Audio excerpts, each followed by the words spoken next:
For 5 years, Sarah Ashwood could not touch another living soul without collapsing into darkness. Then she saw Cale Thorne, the fallen Alpha King, chained in silver and sold like a slave in the Greymont market. Sarah had only 3 silver coins, but she stepped forward anyway. The crowd laughed when Captain Torvin ordered the hollow girl to touch him. They expected her to fall. Instead, the moment Sarah's bare fingers brushed Cale's skin, the silver runes burned, his alpha power returned, and the chains began to break. The iron chains sang as they dragged across cobblestone, a discordant melody that silenced the morning market chatter. Sarah pressed herself against the baker's stall, her gloved hands clutching her worn cloak tighter around her body. She should not have been here. The township of Greymont held its condemned auctions on the first day of each month, and anyone with sense stayed home behind locked doors. But Sarah needed flour. Her younger sister Mira had been sick for 3 days, and the fever showed no signs of breaking. The broth required bread, and bread required flour. And so here she stood, trying to remain invisible among the gathering crowd. Make way for the Alpha King's justice. Guard Captain Torvin's voice boomed across the square, and Sarah's stomach twisted. She had heard the rumors. Of course, everyone had.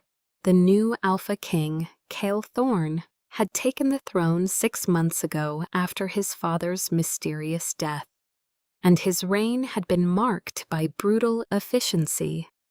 Traitors, thieves, and rebels all faced the same fate: public humiliation followed by servitude or death. The crowd thickened around the central platform, a raised dais of dark wood that had seen too much blood over the years. Sarah tried to push toward the baker's back entrance, but the press of bodies held her fast. She was trapped, forced to witness whatever spectacle was about to unfold. Then she saw him. The prisoner stumbled onto the platform, his wrists bound with silver chains that gleamed wickedly in the morning sun. He was massive, easily the largest man Sarah had ever seen, with shoulders that strained against the remnants of what had once been fine clothing. Dark hair fell across his face, matted with dried blood, and even from her position at the crowd's edge, Sarah could see the evidence of recent torture. Bruises mottled his bronze skin, and he moved with the careful precision of someone trying to hide broken ribs. But it was his eyes that stopped her breath. Even beneath the curtain of dark hair, even dulled by obvious pain, they burned with molten amber, the unmistakable mark of alpha blood. This was not just any prisoner. This was someone important, someone powerful, brought low, and displayed like a common criminal. "Behold!" Captain Torvin gestured dramatically toward the prisoner. Cale Thorne, self-proclaimed Alpha King of the Northern Territories, found guilty of murdering the true king and usurping the throne through dark magic. The crowd's murmur turned ugly, excited. Sarah felt her pulse quicken. This was the Alpha King, but the rumors said he was safely ensconced in the Northern Palace, ruling with an iron fist. How could he be here, chained and beaten, about to be sold like livestock? "The Council of Five has spoken," Torvin continued, his smile predatory. "This false king is to be stripped of his title, his lands, and his freedom. He will be sold to the highest bidder for a term of no less than 10 years of servitude. All proceeds will fund the true government's restoration." Sarah's mind raced. Something was wrong here. The Council of Five had been dissolved decades ago, replaced by the unified monarchy. And if this truly was Cale Thorne, why was he not fighting? Why was he not using his alpha power to break free? Her gaze caught on the silver chains again, and understanding dawned. Silver did not just bind shifters, it suppressed their abilities entirely. Whoever had captured him had come prepared. "We will start the bidding at 50 gold crowns, Torvin announced. "Who wants to own a king?" Laughter rippled through the crowd, cruel and sharp. Sarah felt sick. Whatever this man had or had not done, this was barbaric. No one deserved to be paraded like this. Stripped of dignity and humanity, the prisoner's head lifted slightly, and for one impossible moment, his topaz gaze found hers through the crowd.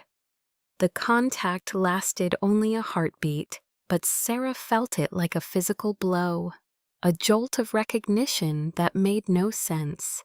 She did not know this man. She had never seen him before in her life. 40 gold, someone shouted from the back. 40, another voice called.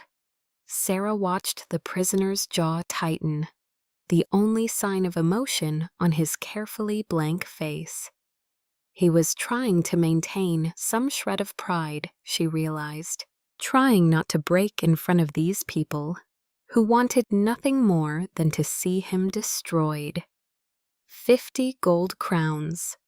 A wealthy merchant near the front raised his hand, his face flushed with excitement. "I could use a strong back in my quarries. 10 years of labor will more than repay the investment." The prisoner's eyes closed briefly, and Sarah saw him sway almost imperceptibly. He was at the end of his strength. Whatever injuries he had sustained, they were serious. 50 going once. Torvin's voice rang out gleefully. Sarah's hands clenched in her cloak. This was wrong. Everything about this was wrong. But what could she do? She was nobody, a cursed woman living on the edges of society with her sick sister and her shameful secret. She had nothing to offer, no power to wield. The prisoner's golden eyes opened again, finding hers once more. And in that gaze, she saw something that struck her to the core. Not pleading, not desperation, but a kind of weary acceptance. He expected no help, expected no mercy. He had already surrendered to whatever fate awaited him. 50 going twice. Sarah's heart hammered against her ribs. She thought of Mira alone at home, waiting for her sister to return with medicine and food. She thought of their tiny cottage on the outskirts of town, barely standing, all they had in the world.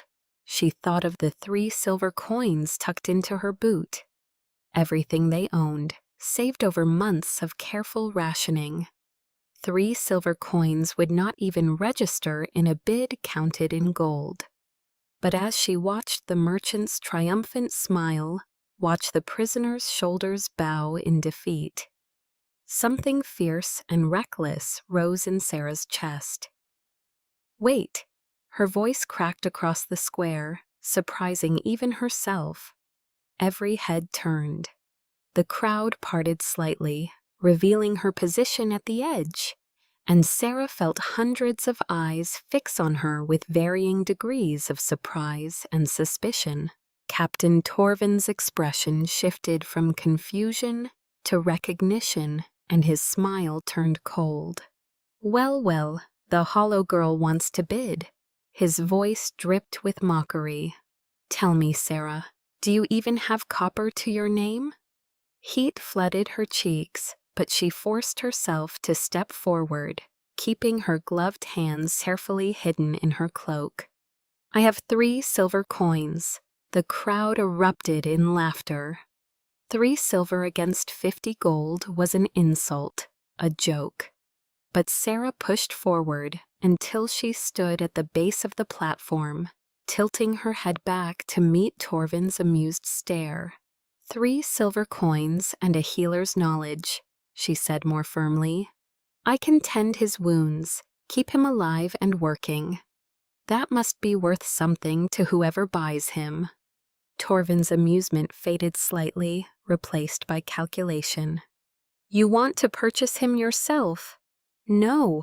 Sarah's mind worked frantically. I want to offer my services as part of the merchant's bid. Surely a living, healthy slave is worth more than a dead one. She hated the word slave, but it was the only language these people understood. The merchant near the front frowned, clearly considering.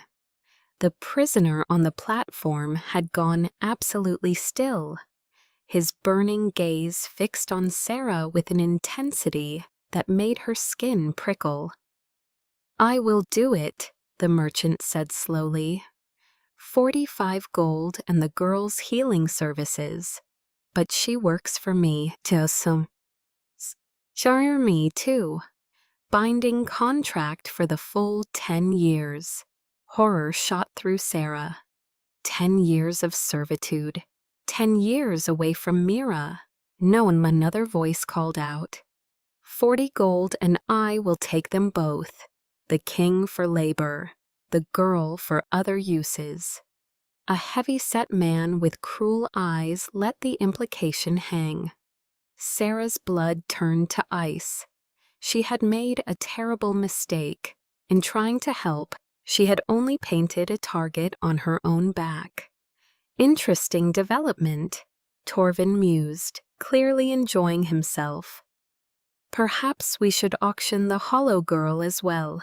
I am sure many here would pay good coin for someone so untouchable. His emphasis on the last word made several people laugh knowingly. The prisoner moved then, a slight shift that drew Sarah's attention back to him. His golden eyes burned into hers, and though he said nothing, she could read the message clearly. Run. But before she could move, before she could flee, back into the crowd and disappear, Captain Torvin raised his hand for silence. Actually, I have a better idea, he said slowly, his smile turning vicious.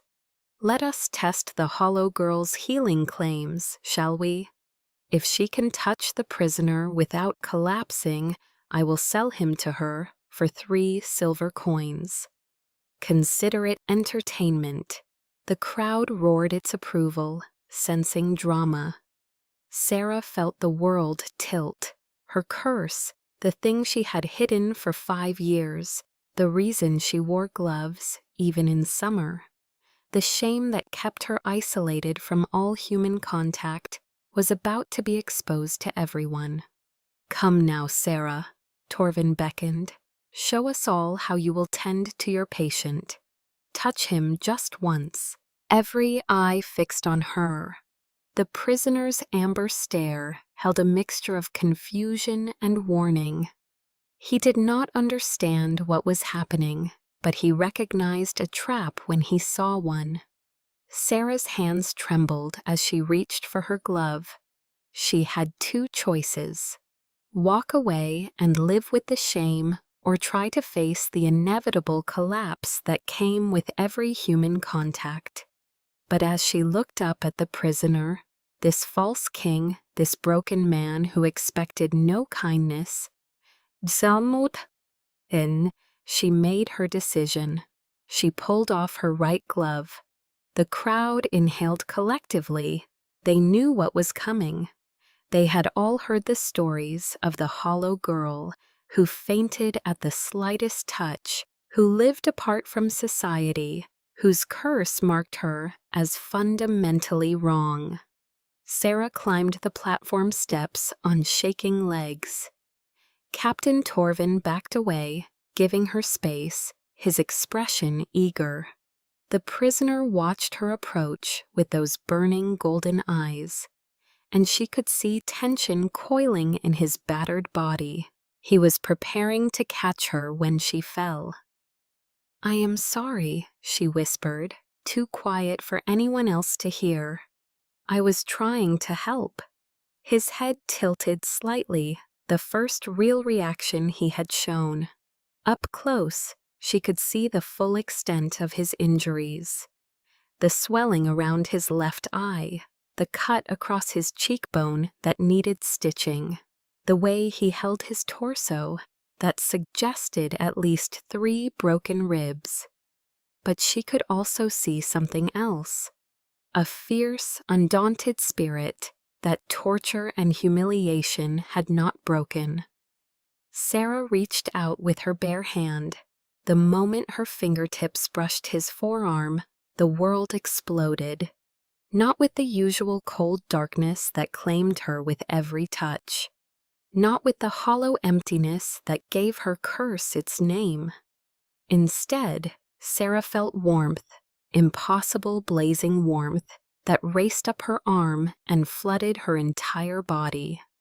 Colors brightened, sounds sharpened, her heartbeat thundered in her ears, but not with the frantic rhythm that preceded a faint. This was something else entirely. Power. The prisoner gasped, his eyes widening. Where her skin met his, light flickered, soft and golden, visible even in the bright morning sun. The silver chains binding his wrists began to glow, not because the metal itself was breaking, but because the spell woven through it was burning away. Old runes flared along the links, cracked and went dark. Cal gasped as his alpha strength rushed back into his body. With one brutal twist of his wrists, he snapped the weakened chain between them. The sound rang across the square like breaking crystal. The crowd screamed. Captain Torvin stumbled backward, his hand flying to the sword at his hip. "Witch, she's breaking the binding!" But Sarah could not look away from the prisoner. His topaz eyes had begun to glow, not with alpha power, but with something far older. Recognition flared in those burning depths, followed swiftly by shock, and something that looked almost like wonder. "How?" he breathed, the first word she had heard him speak. His voice was rough from disuse, deep and resonant. "How are you touching me?" "I do not know," Sarah whispered back, equally stunned.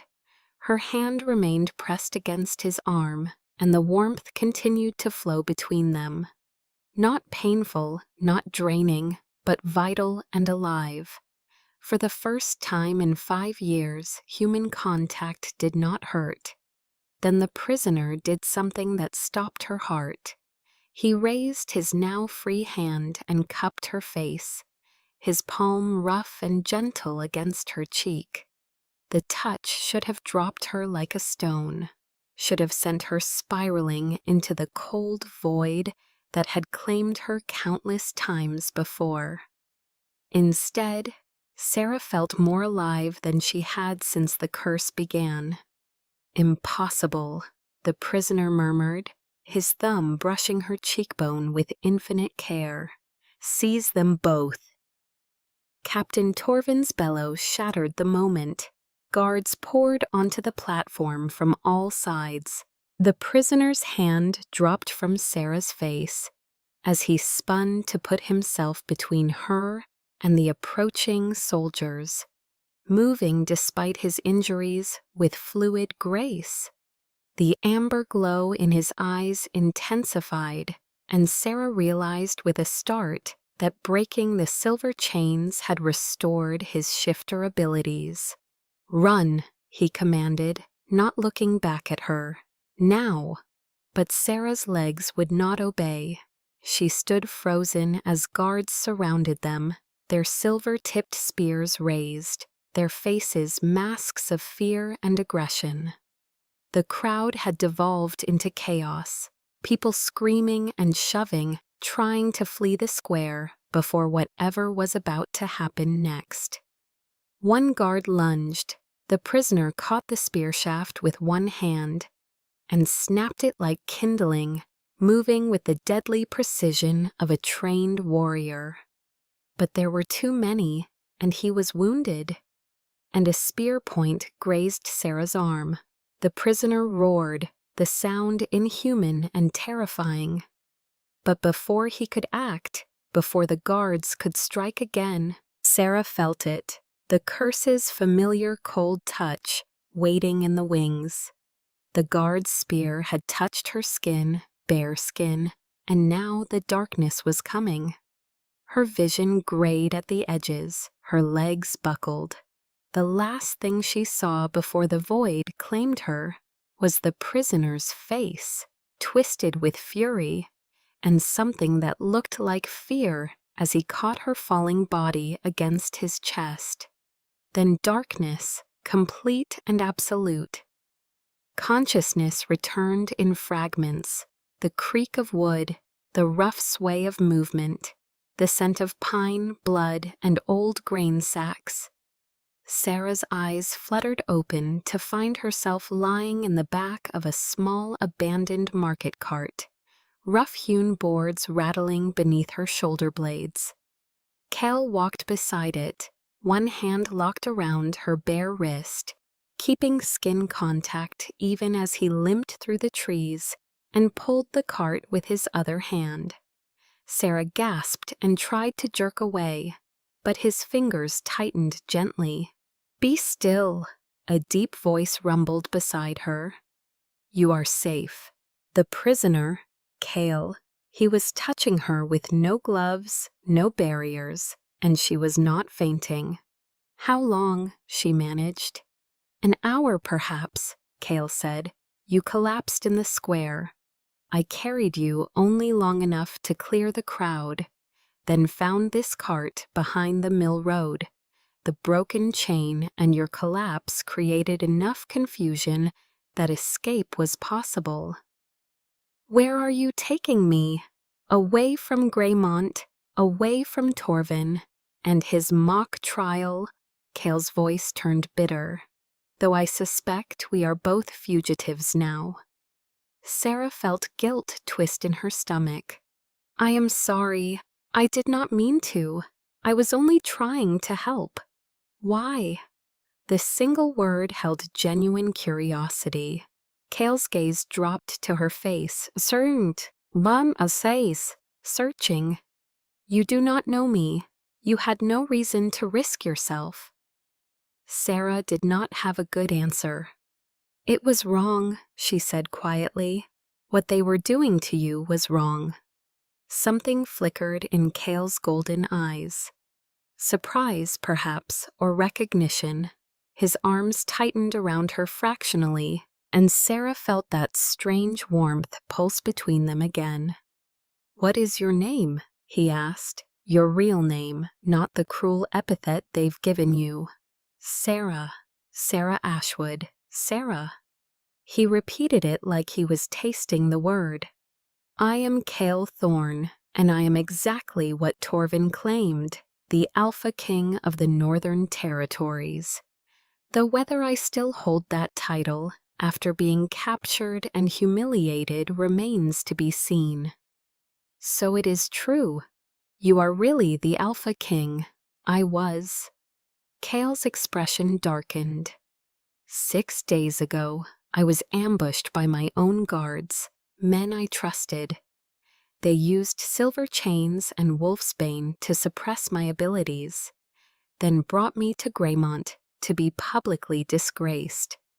"But they sold you instead of killing you," Sarah said slowly. "Why?" "Because death makes martyrs. Far better to humiliate me, strip me of dignity, and let me disappear into slavery." Cale's jaw clenched. "Or that was the plan before you interfered." The path widened into a clearing beside a stream. Cale finally set Sarah on her feet, releasing her carefully as if expecting her to collapse. But she remained steady, and they both stared at her bare hand, still exposed, still touching his arm with mutual bewilderment. "This should not be possible," Sarah whispered.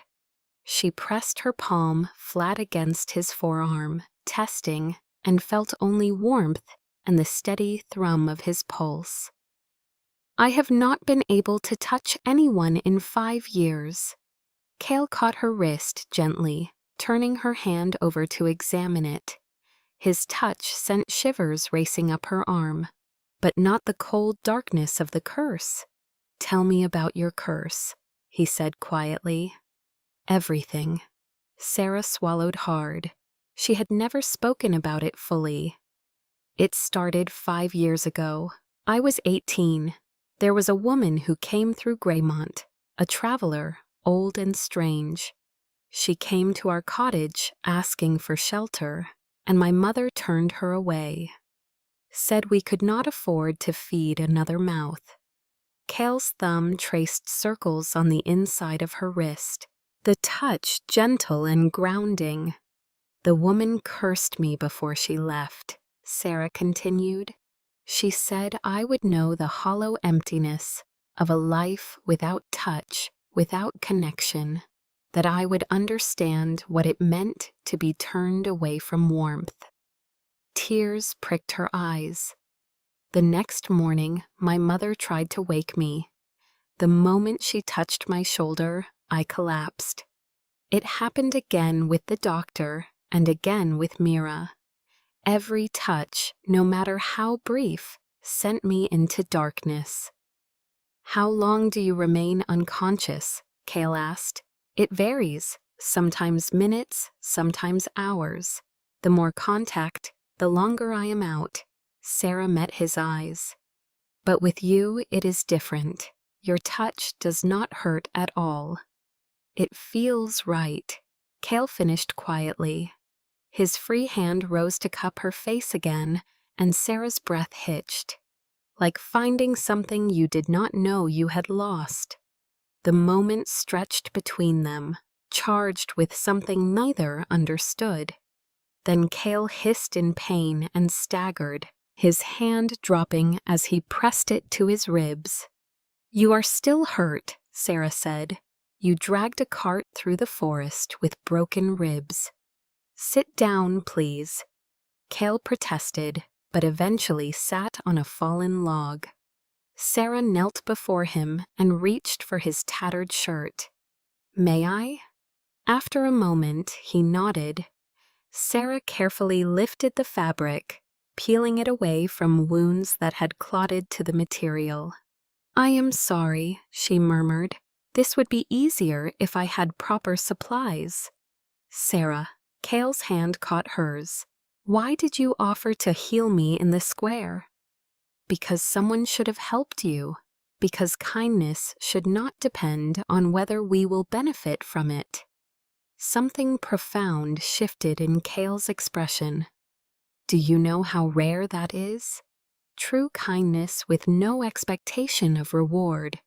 In my experience, it is the only kindness worth offering," Sarah replied. She examined his injuries. At least 3 cracked ribs, deep lacerations, evidence of systematic torture. "You need proper rest and binding. Then it is fortunate we are heading somewhere with both." Cale caught her wrist again. "There is a safe house half a day's walk from here. People loyal to the true throne. We will be safe there.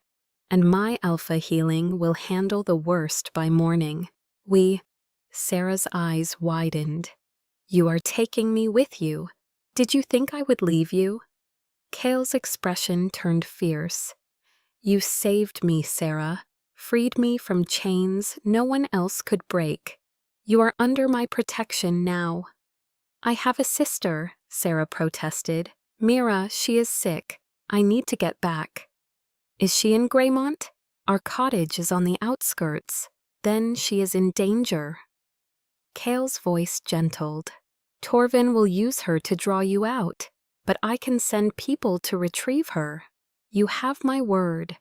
Sarah wanted to argue but knew he was right. "How do I know I can trust you?" Cale's smile was tired but genuine. "You cannot." But your curse stops when I touch you. That means something. His hand tightened on her wrist, and I am asking you to trust me anyway.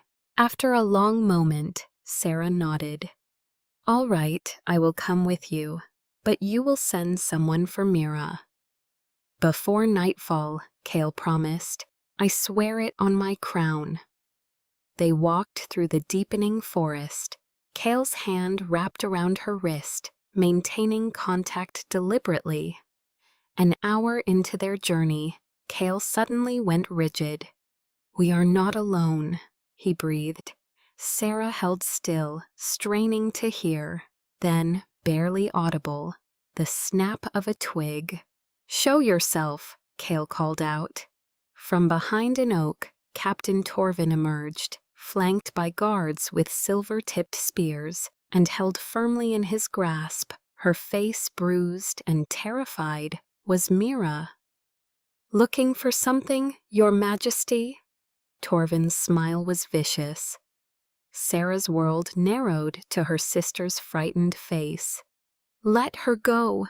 She's done nothing wrong. Neither had you, until you chose to aid a traitor, Torvin replied, shaking Mira roughly.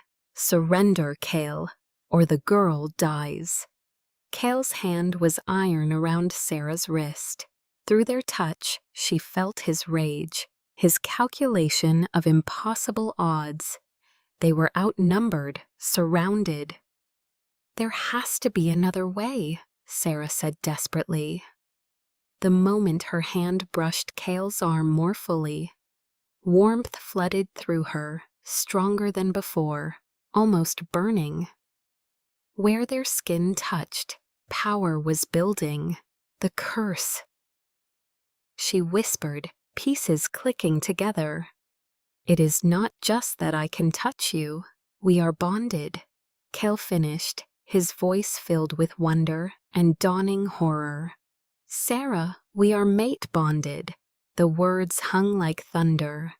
Mate bonds were sacred among shifters, connections so deep that bonded pairs could share power, thoughts, life force itself. That is impossible, Torvin said, but uncertainty crept into his voice. Humans cannot bond with shifters. Then explain this, Cale interrupted. He pulled Sarah fully against him, and the power between them exploded outward in a wave of golden light. Sarah felt it rushing through her veins. Cale's alpha strength, his speed, his heightened senses, but flowing the opposite direction was something else. Her healing gift magnified, no longer limited to closing wounds, but capable of so much more. She could feel Cale's emotions as if they were her own. The fierce protectiveness toward her and Mira, the rage at Torvin's threats, the deep shame of having been captured. But beneath all that was something that made her chest tight, a bone-deep certainty that she was his and he was hers. Guards stumbled backward, shielding their eyes. Even Torvin released Mira, his face slack with shock. Sarah extended her free hand toward Mira. Come to me, she commanded, and her voice carried weight it had never held before. Mira obeyed instantly, running to her sister's side. The moment Sarah's hand touched Mira's arm, she felt the illness lingering in her sister's lungs. Her healing gift, amplified by Cale's power, poured into Mira like golden light. In seconds, the fever broke, but Mira did not become instantly whole. Her breathing eased, color returned faintly to her cheeks, and her body sagged with the exhaustion of someone whose illness had released her but not yet restored her strength. Guards, Torvin's voice cracked. Stop them. But as the guards moved forward, Cale stepped in front of both sisters. The amber glow in his eyes had become an inferno. Power rolled off him in waves. Alpha dominance mixed with the bond's energy, creating pressure that drove the guards to their knees. "You made a mistake, Torvin," Kale said. "You gave me my mate, and now there's nothing you can do to stop what is coming." "We are leaving," Sarah said calmly. "Try to follow us, and you will regret it." They ran. Kale moved with inhuman speed, pulling both sisters through the forest. The bond between them pulsed with each heartbeat, feeding Sarah his strength, his endurance. They ran until Greymont was far behind, until they reached a cave hidden behind a waterfall. Mira collapsed immediately, exhausted, but Sarah remained standing, her hand locked in Kale's. "What are we?" she asked. Kale turned to face her fully, both hands coming up to cup her face. "You are my mate, my true mate, bonded by fate or magic, or whatever force governs such things. I felt it the moment you touched me, but the curse was protection," Kale said softly. "A cruel lock, but still a lock, meant to keep you isolated until your true mate found you." A bond this strong between a human healer and an alpha king would have terrified people. They would have tried to use it, control it, or destroy it before it could form. Sarah's mind spun. "So all this time the curse was a lock," Sarah whispered. "I was waiting for you without knowing it." Kale's smile was tired but genuine. "We will learn together what this means." His expression grew serious. "But understand this. Torvin will tell the council about our bond. They will see you as a weapon or a weakness. Your life and Mira's life are both in danger." "Because of us," Sarah corrected. "Whatever comes next, we face together." The kiss was inevitable. Kale's lips found hers with desperate gentleness, and Sarah felt the bond between them flare like a star going nova. This was not the cold darkness of her curse, or the painful isolation of 5 years alone. This was warmth and connection and belonging. This was home. When they broke apart, both breathing hard, Kel rested his forehead against hers instead of reaching for more. "We need to complete the bond eventually," he said, "but not because I want to rush you. A claiming bite will tie our lives together permanently. You will gain access to more of my strength, my healing, and my lifespan, but it will also make you a target no law can fully protect." "Then tell me the truth," Sarah said. "All of it. It will hurt," Kale answered honestly.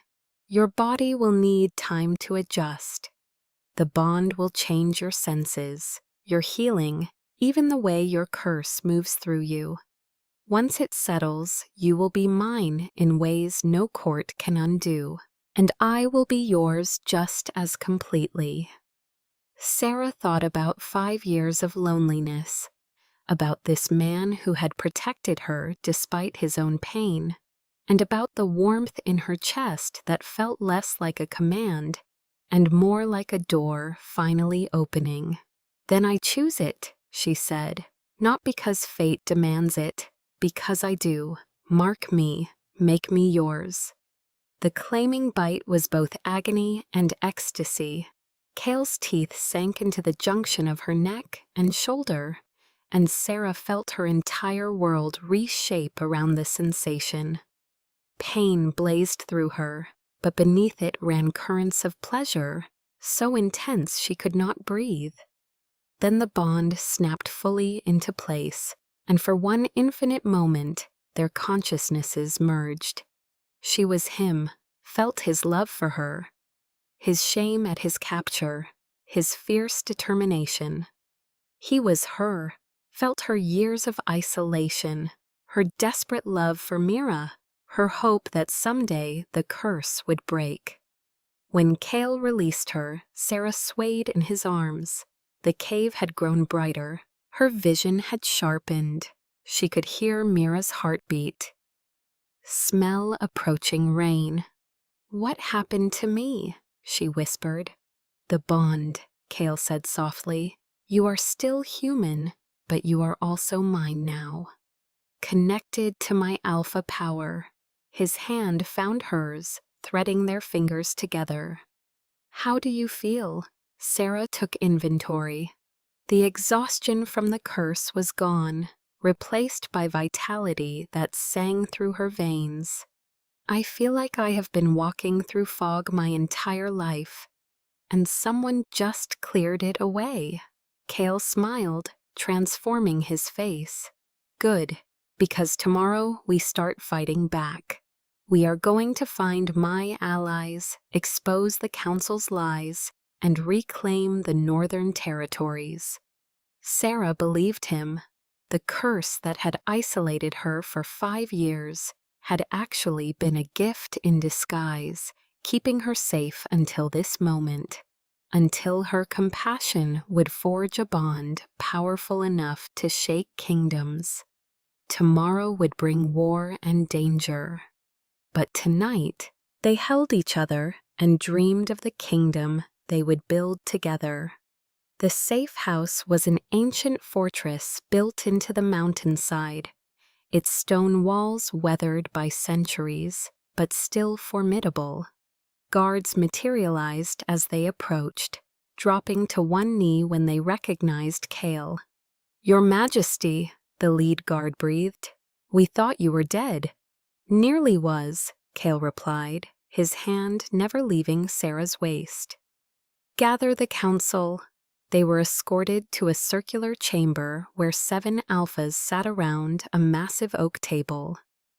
Pack leaders, the most powerful shifters in the Northern Territories. They rose as Kale entered, expressions cycling through shock, relief, and confusion. "Kale," a silver-haired woman said, "how did you escape?" "I did not escape. I was freed by her." Kale gestured to Sarah.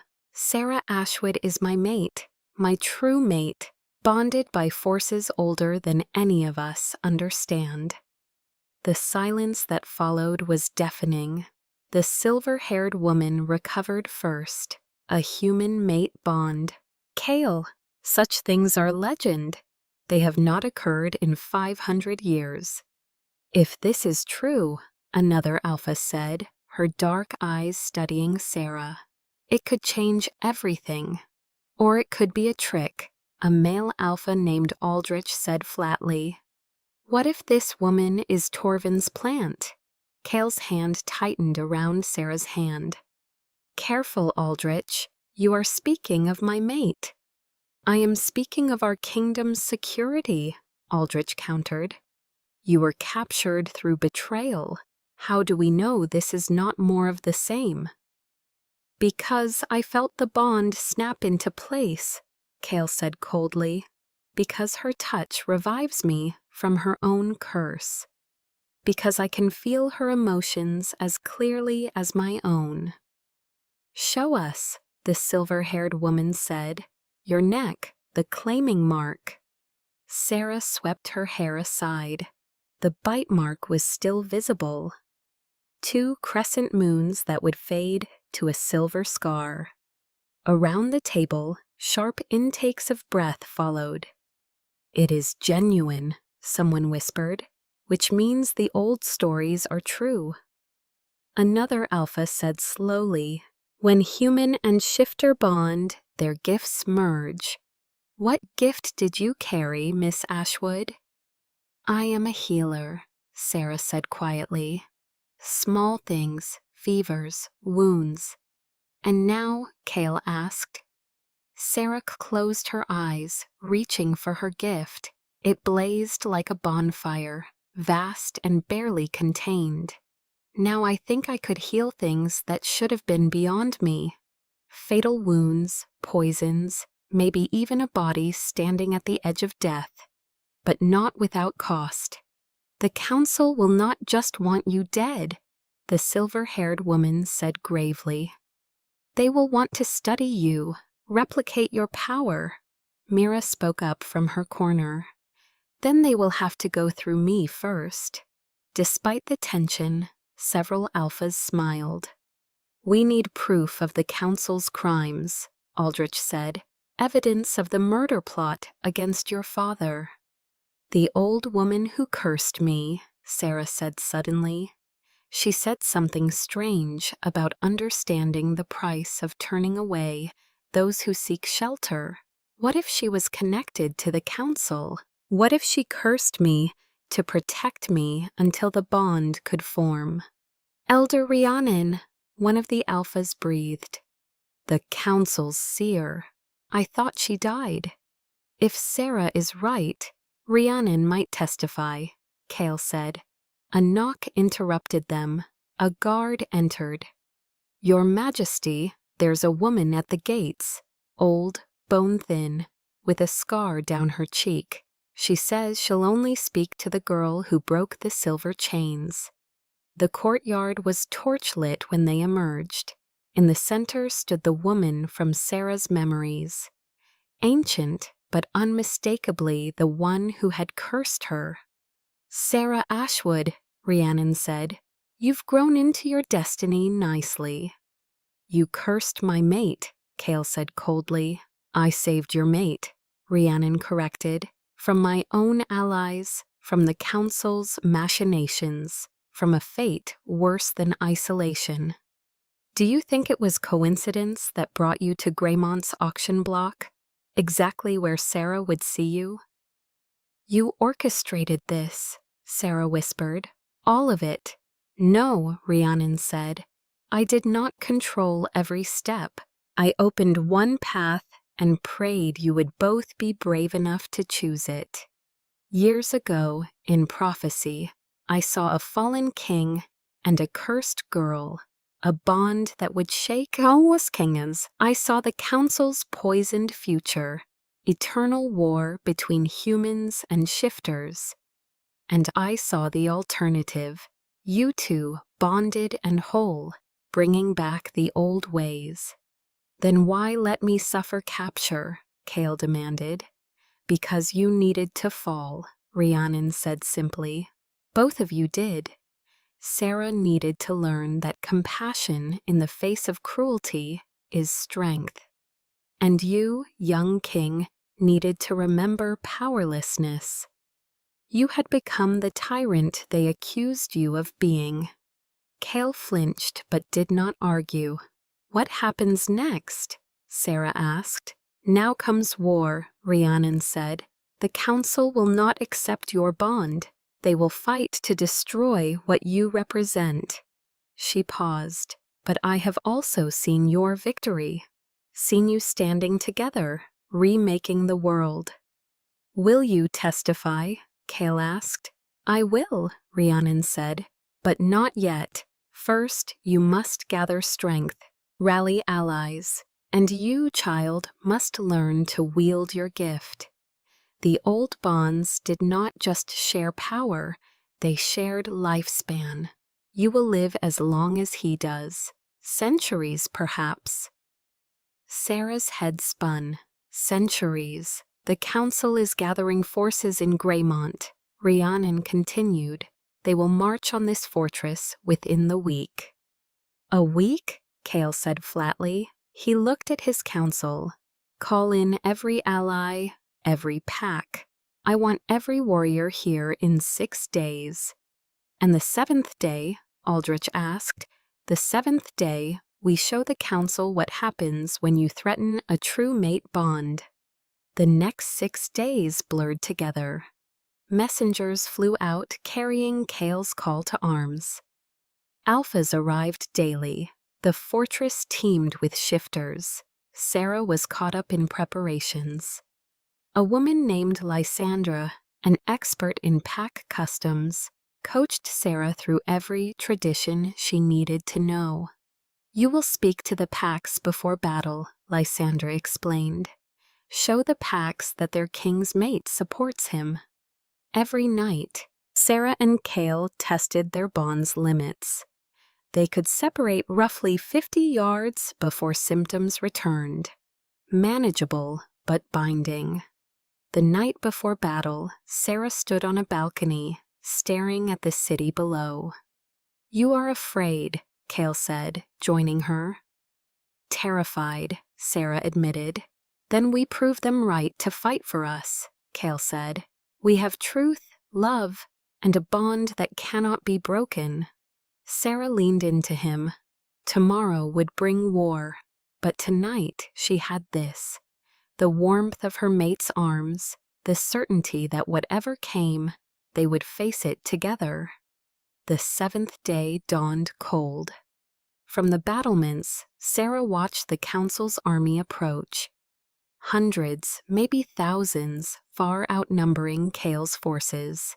"We are outnumbered," Aldrich said grimly. "We have been outnumbered before," Cale replied. He raised his voice to the gathered warriors. "They come to end the mate bond, to kill your queen, to install a puppet. But we have something they do not: truth, loyalty, and a bond that cannot be broken." He pulled Sarah forward. "Look at her, human, cursed, with every reason to run. Yet she's here, ready to heal you, ready to fight, because she believes in what we are building." Sarah's voice shook, but she forced strength into it. "I do not know much about war, but I know isolation, judgment, being treated as less than human. The council wants humans and shifters separated, divided by fear. But this bond proves them wrong. We can unite, love, become stronger together." The warriors erupted in cheers. "To battle," Cale commanded, "for our king, our queen, and the future." The roar shook the stones. As armies mobilized, Sarah caught Mira's hand. "If things go wrong, lead the evacuation." "Do not talk like that," Mira whispered. "I love you," Sarah said. "Everything was to protect you." Then Cale was there, taking Sarah's hand. They rode out to meet the council's forces. The armies faced each other across trampled grass. In the council's center stood Torvin and 3 robed figures, the surviving council members. One stepped forward. "Calethorn, surrender, and we will spare your mate and your warriors." Cale urged his horse forward. Sarah matched him. "I offer you the same. Surrender. Confess your murder of my father, and I will make your punishment swift." "We murdered no one," the counselor called back. "Your father was the murderer." "The people will decide," Sarah said. "Let them hear the truth from both sides. Let them judge." "Your abomination ends today," the counselor replied. Both armies charged. The battlefield dissolved into chaos. Sarah stayed close to Cale, watching warriors clash. Then the first wounded warrior stumbled toward her. Sarah dismounted, catching him. "I have got you." She pressed her hands to his wound. Power flared and flesh knit together. The warrior charged back into battle. More came. Broken bones, slashed arteries, punctured lungs. Sarah healed what she could, but not endlessly. Each wound stole heat from her hands and left frost crawling up her wrists. Some bodies could be saved in seconds. Others needed bandages, pressure, and time no battlefield wanted to give. Cale's strength steadied her through the bond, but even that had limits. Then a cry cut through the chaos. "The king! They have got the king!" Sarah's head snapped up. Through chaos, she saw Cale surrounded, fighting desperately. Torvin held a silver-tipped spear. Knowing Sarah screamed, she ran, power building. Light erupted from her hands, slamming into warriors surrounding Cale. They flew backward. Sarah reached Cale. "Are you hurt?" "I am now," he said, pressing his ribs where silver had scored deep. Sarah's power flowed between them, closing wounds. The battle paused. Both armies stared at the glowing queen. "You see," the counselor's voice rang out, "she's corrupted him. I have seen enough." A new voice called. Rhiannon pushed through the council's ranks. "Counselors, I have watched you for 20 years. I was there when Marcus confronted the council about betrayal. I saw him offer mercy. And I saw 3 council members try to kill him with poisoned wine." "She's lying," the counselor shrieked. "I am a seer," Rhiannon said coldly. "I have seen these 2 rebuild what we destroyed. I have seen centuries of peace. And if we refuse," Torvin demanded, "then centuries of war," Rhiannon said simply. "I have seen our species driven to extinction." "Choose," Rhiannon said. Silence followed. Then warriors from the council's army began to kneel. Dozens, hundreds. "Note," the counselor screamed. A spear took the counselor through the chest. She collapsed. Behind her, Torvin lowered his arm. "Enough," he said quietly. "I surrender." The remaining council members tried to run but were captured. Cale dismounted, helping Sarah down. Together, they approached the prisoners. "You murdered my father," Cale said. "By law, you should die." "Then kill us," a counselor spat. "Make us martyrs." Sarah felt Cale's struggle through the bond. "No," she said softly. "Not death, exile." Cale looked at her. "Send them far from here." Monsieur," Sarah continued, beyond their influence. "Let them live knowing they failed. Death would be mercy." Cale smiled. "As my queen commands," he raised his voice. "The council is banished on pain of death. Those who supported them knowingly will face trial. Those misled are pardoned. The war is over." The cheer shook the ground. 2 months later, Sarah stood in the throne room, watching workers hang tapestries depicting the history of mate bonds. The kingdom was healing. Communities were integrating. Progress was slow but steady. But something was wrong with her. It started small: fatigue, sensitivity to light. Then she started losing time. Blackouts where she would function but remember nothing. Hours, sometimes days, erased. And when blackouts came, she could not feel Cale through the bond.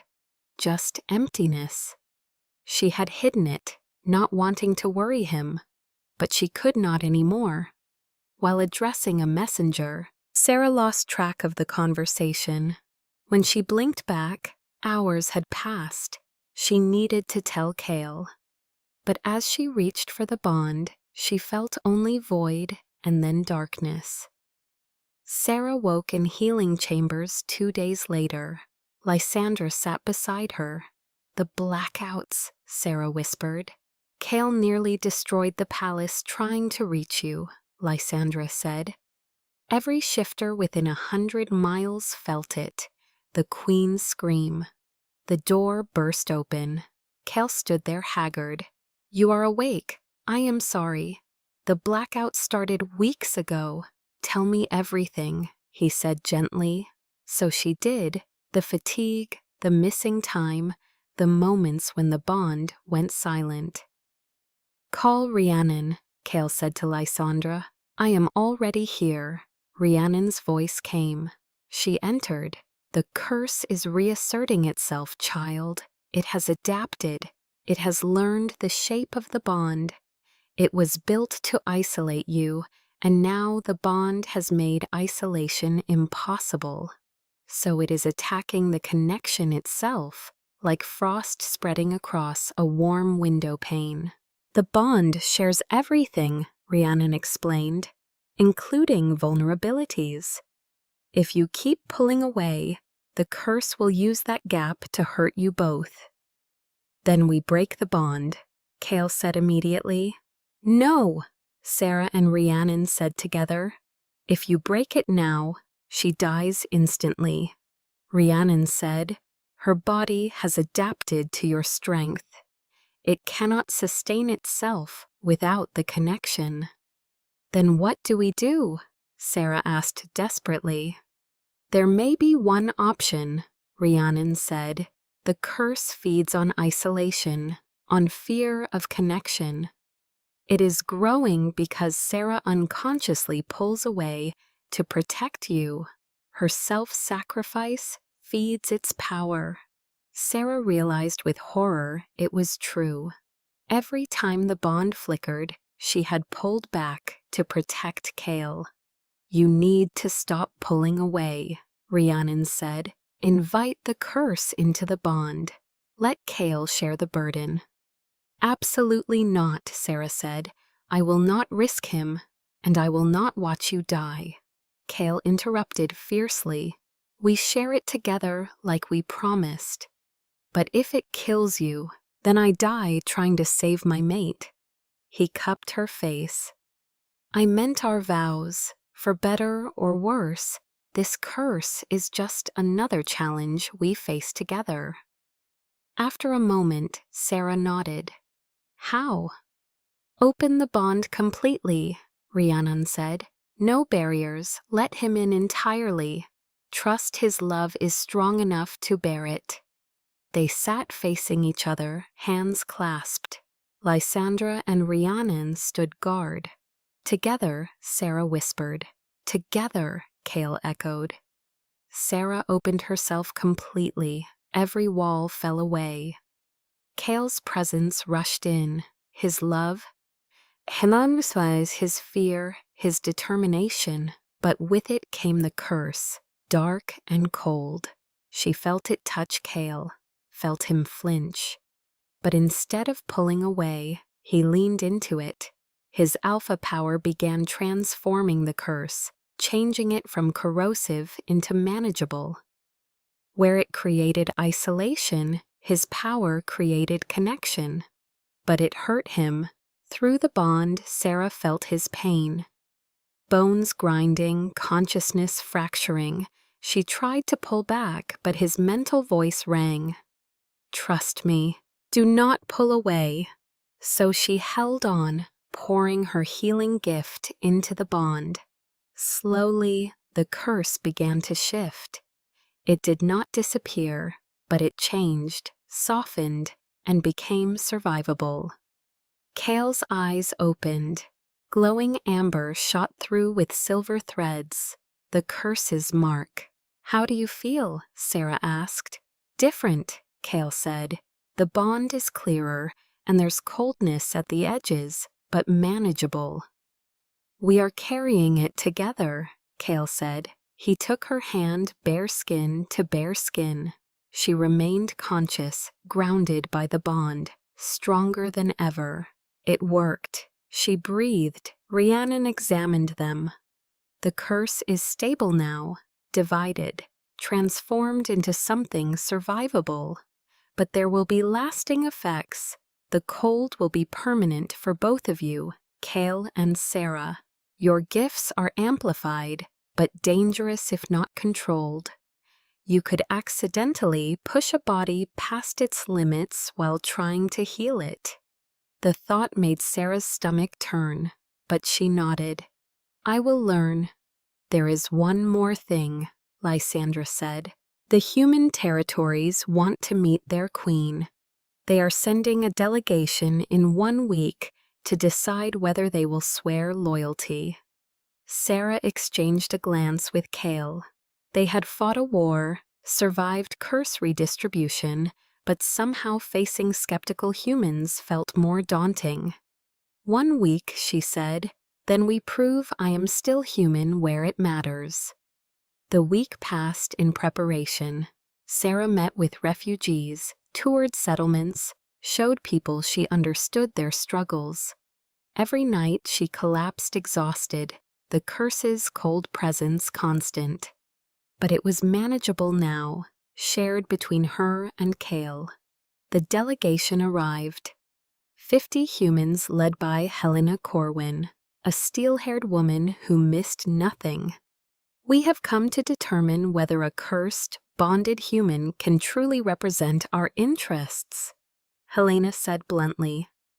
I understand your concerns, Sarah replied. The bond has changed me, given me powers, extended my lifespan, connected me to Cale. But at my core, I am still the woman who grew up in a cottage outside Greymont. Still the sister who cared for Mira. Still the healer who could not watch someone suffer. Pretty words, someone called. But how do we know you will protect human interests when you are bonded to a shifter king? Mira stepped forward. My sister has never chosen the easy path. She lived 5 years cursed and alone. Then she gave her last coins to save a stranger because it was right. The bond did not change that. It made her stronger. Helena studied Sarah. Show us your hands. The curse marks. Sarah extended her hands. Silver black lines tracing her palms. Helena took them, and through the bond support, Sarah remained conscious despite the curse trying to drag her under. You are touching me without collapsing, Helena said softly. The curse has been changed, Sarah confirmed, shared through the bond. Together, we have transformed it. Helena released her. Touch someone else, someone you are not bonded to. Sarah turned to Mira, who offered her hand. Sarah reached through the bond for Cale's strength, then took her sister's hand. Cold rushed through her, darkness creeping in, but Cale's power did not erase it so much as brace her body against it. Her knees bent, her vision dimmed, but she stayed standing. It still hurts, Sarah gasped, but as long as the bond holds, I can endure it. Helena watched carefully. You are dependent on him. We are dependent on each other, Sarah corrected. That is not weakness. That is the truth of mate bonds. We are stronger together. Helena gestured and 2 wounded humans stepped forward. Heal them. Show us your gift. Serves humans as well as shifters. Sarah healed them both carefully, precisely, remembering Rhiannon's warning. The man's infected wound closed without scarring. The woman's broken arm knit perfectly. And you can do this for anyone? Helena asked. Anyone who needs healing, Sarah confirmed. The gift does not discriminate. Helena presented a problem next. A mixed settlement with disputes over hunting grounds. Sarah proposed clear boundaries, shared councils, incentives for cooperation, and consequences for those who chose hatred over progress. Helena smiled. You think like a queen, not perfectly, but you understand difficult choices. She turned to the delegation. What say you? One by one, delegates stood until all were on their feet. We support Queen Sarah, Helena declared. We pledge loyalty to the Northern Territories and the bond that leads it. Relief flooded Sarah so intensely she swayed. Through the bond, she felt Cale's matching relief and pride. Thank you, she said. I will not let you down. Later, in a quiet alcove, Cale pulled her close. You were magnificent. I was terrified, Sarah admitted. You were both. That is what makes you great. You are afraid, but do it anyway. They held each other while celebration continued beyond. Through the bond, Sarah felt the curse's cold presence, still there but manageable, shared between them. "What happens now?" she asked. "Now we build the kingdom we promised," Kale said. "We integrate communities, establish fair laws, and create something new and better." In the main hall, Rhiannon appeared, eyes blazing with prophetic light. "I have seen it. I have seen the future your bond creates." Every conversation stopped. "Centuries," Rhiannon said. "Centuries of peace and prosperity, of humans and shifters living together, of old bonds returning. I have seen cities where children of both species play without fear. I have seen councils sharing power equally." She paused. "But I have also seen challenges, resistance, conflicts, and I have seen you two at the center, your bond tested but never breaking." "Do we succeed?" Sarah asked. "That depends on your definition of success," Rhiannon said. "You will make mistakes, disappoint people, and regret decisions, but you will build something worth building. Whether that is success, history will judge. Then we will choose the future we want," Sarah said firmly. "Every day, through every challenge." Rhiannon nodded approvingly. She paused at the door. "The curse will never fully disappear. It will always be part of you, but that is not weakness.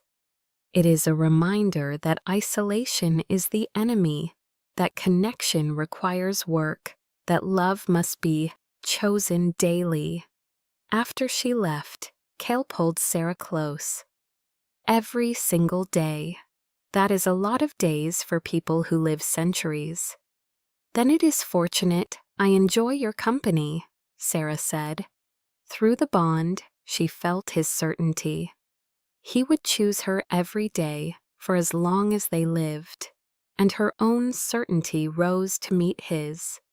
They would face challenges, make mistakes, disappoint people, but they would do it together, bound by a connection that had transformed curse into gift, isolation into belonging, weakness into strength. They would build a kingdom worthy of the bond that led it.